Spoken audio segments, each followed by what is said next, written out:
Welcome to Ready, Set, Sold with your host, Bryan Vogt. Are you wanting or even thinking about selling your house but don't know where to start? Good thing you found Ready, Set, Sold. And now, real estate broker, Bryan Vogt. Welcome, everyone, to Ready, Set, Sold. Happy Saturday. How are you doing? My goodness, has it been cold? I mean, cold maybe is an understatement. I think Iceberg City seems to be more appropriate. I don't know if Antarctica or whatever you want to talk about, but it definitely has been cold. Having said that, it has been cold, but quite frankly, the market, especially in the Metro East, O'Fallon, Shiloh, surrounding areas, has been hot. We had a situation where we put a house in the market on a Monday, and by Monday night we had a full price offer and a very happy seller and a very happy buyer. So again, the market is really running strong. So if you're thinking about selling your home, please contact an agent, someone you know, like, and trust, and have a conversation with them. With that said, I want to talk to you about what's going to be talked about in the program today. We've got some fantastic guests I'm really excited about. The first segment we're going to be talking with Renee Witnaur. She is part owner with Cecil Management Group, and she's going to be talking, in the first segment, she's going to be talking about what to basically expect if you're a tenant and you're leaving a rental. And the second segment, she's going to be talking more extensively about basically the marketing. So now the house may be vacant or the apartment or whatever that might be, and she's going to be talking more about that and what you should be expecting as a landlord or as a homeowner owning the property. With that said, in the third segment, we're going to be talking to a charity group called R3. I'll just give you a tease for that. And the fourth segment, we'll be talking to Bryan Vogt of Caliber Home Loans, what you should expect from a lender. And, of course, the tip of the week.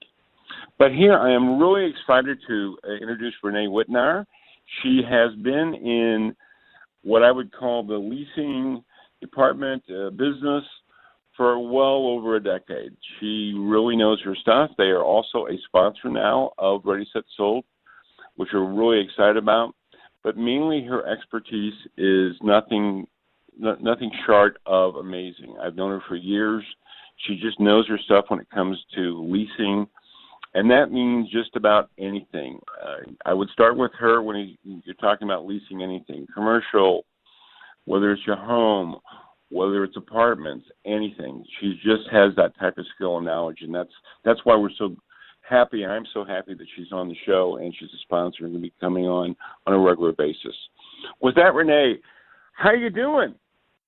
Good morning, Bryan. How are you doing? I'm doing fantastic. So, Renee, let's kind of dig right into it. You mentioned about the idea of what should be expected when a person is leaving a rental. What should they be doing? You definitely want to have communication from your property manager if your tenants are leaving. The second your tenants give notice, you want to be able to putting the wheels in motion to get that property filled for you. I love to have that 90-day lead time for renting a property. So a good question to ask your property manager is whenever a tenant gives notice, how far out is that going to be? How quickly are they going to try to turn the information over to you? And are they going to sit back and just wait for the tenant to tell them? Or do they have measures in place to reach out the tenant, try to feel them out that 90 days to 120 days out so you can plan accordingly with that?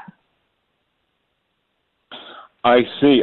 So what I'm hearing you saying is that sometimes if you get the wrong rental department or the wrong leasing company, unfortunately, you may get, a week or 2 weeks notice, and all of a sudden you're scrambling, and now I imagine that puts the person who owns, who's leasing it, in a really bad situation.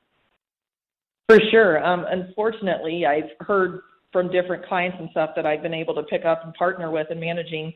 Some of them didn't find out that their tenants were moving until after the tenants left. Or, they didn't find out that a tenant was moving until 1 or 2 weeks before.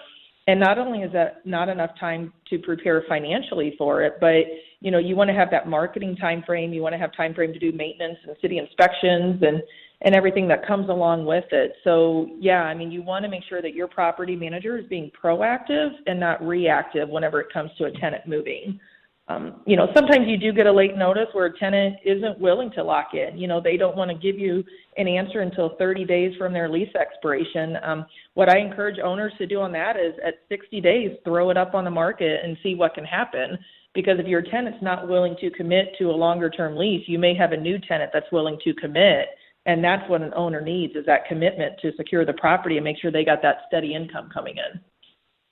And then it gives, the person, leasing it, puts a little pressure on them. That's what I'm hearing you saying is a kind of like, hey, if you're going to go, let us know. But if you're going to stay, then that could be fine too. So it could be a win-win situation.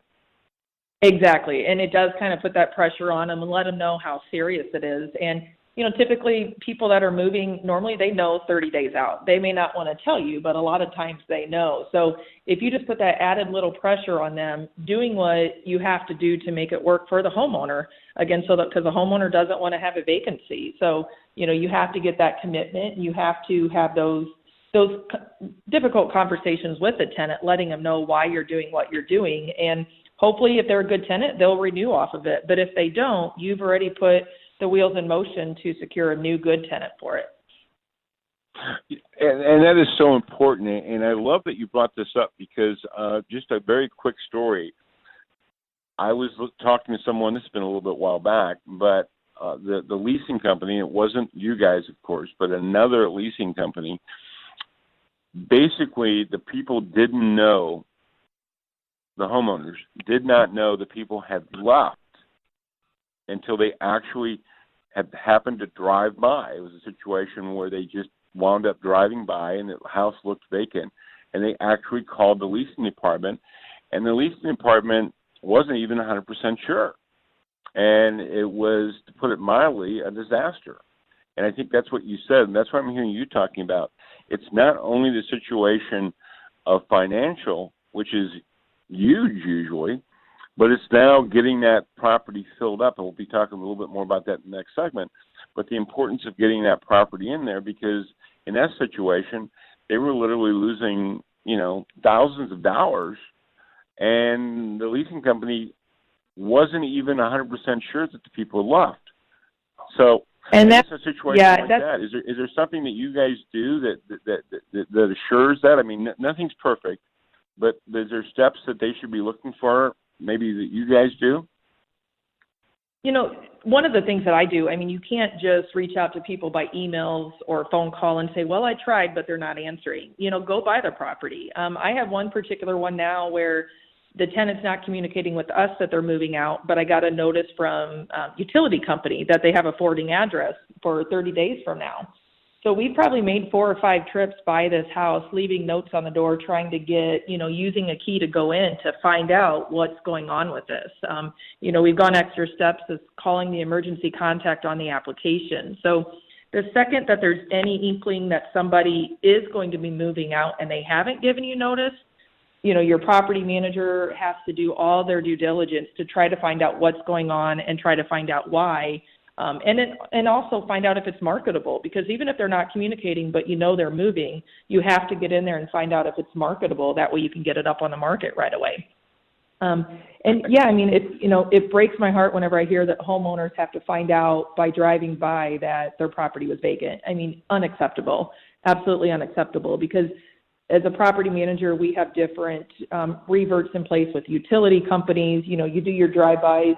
You do all of your homework. We should be able to know that for you. Nothing's 100% guaranteed, but that's where we can come in and hopefully have enough respect and communication with the tenant that they're not going to do that. Sometimes there can be an underlying reason where, I had one recently, a new management where an owner didn't know her tenants had moved out until after they were gone. Once I finally tracked down those tenants for her, they said they had been communicating with the property manager but couldn't get a response, so they just moved out. So sometimes there's more to the story than even what's on the surface, too. Wow, that's scary stuff. And I really do mean that. Because, as you said, it doesn't mean that the buyers, it doesn't mean that the people that are leasing the property aren't trying to do the right thing. So what I'm hearing you saying is even though they're trying to do the right thing, that the lending company, the leasing company, is not doing the right thing, and it just shows sheer I guess, indifference, and that costs people money, and that's a serious problem. Exactly right. Yeah. I mean, it all boils down to that communication. Just absolutely doing the communication part with it. Because, as soon as you know a tenant's leaving, you want to get in there and do walkthroughs and kind of be proactive as far as letting the owner know, hey, you can market this, but you're going to have to budget to paint, or you're going to have to budget to do new flooring, or we can't market this while the tenant's in there. So that's all part of that proactive piece. That way an owner can plan for this tenant turnover. I love that. I tell you what, we're running out of time for this segment, but I tell you, make sure that you stay tuned to the next segment. We're talking to Renee Witnaur of Cecil Management Group, and she's going to be talking about what you should be doing, expecting from your management company as far as marketing, getting that house re-rented. Listening to Ready, Set, Sold. I'm your host, Bryan Vogt.